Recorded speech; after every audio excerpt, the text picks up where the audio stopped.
जिल्ह्याची एक ब्रेकिंग बातमी आहे। उमरेड पेपर फुटी प्रकरणी एसआयटी स्थापन करण्यात आलेली आहे। नागपूर ग्रामीण पोलिसांकडून एसआयटी गठीत करण्यात आली आहे। टार्गेट अकॅडमी संचालक अतुल चौधरीलाही अटक झाली आहे। ज्युनियर कॉलेजच्या माजी प्राध्यापकालाही अटक झाल्याचे कळतंय। उमरेडमधील 12वी पेपर फुटी प्रकरणाच्या तपासासाठी नागपूर ग्रामीण पोलिसांनी एसआयटी स्थापित केलेली आहे। टार्गेट अकॅडमी संचालक अतुल चौधरीसह अशोक ज्युनियर कॉलेजचे केमिस्ट्रीचे माजी प्राध्यापक खर्चे यांनाही अटक झाल्याची कळतंय। 12वीची बोर्डाची परीक्षा सुरू होण्यापूर्वी टार्गेट अकॅडमीकडून सराव परीक्षा घेण्यात आली होती आणि यामध्ये रसायनशास्त्राचाही सराव पेपर घेतला होता। त्यातील 50% पेक्षा जास्त प्रश्न बोर्डाच्या परीक्षेमध्ये क्रमवारीसह उतरल्याची माहिती समोर आली। याबाबत बोर्डाकडून चौकशी करण्यात आली, मात्र समाधान झालं नाही आणि त्यामुळेच या प्रकरणी उमरेड पोलिसांमध्ये तक्रार देण्यात आली होती। या प्रकरणी आता एका ट्यूशन क्लासेस संचालक आणि शिक्षकाला अटक झालेली आहे।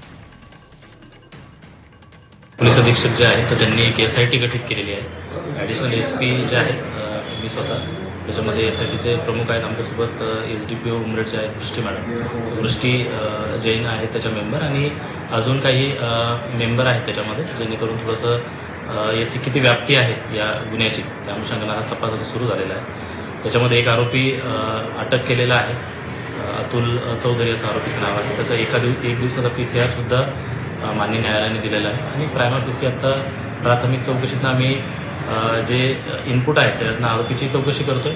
त्यांचे काही मोबाईल आणि लॅपटॉपसुद्धा आता ताब्यात घेऊन त्याही अनुषंगानं तपास सुरू आहे।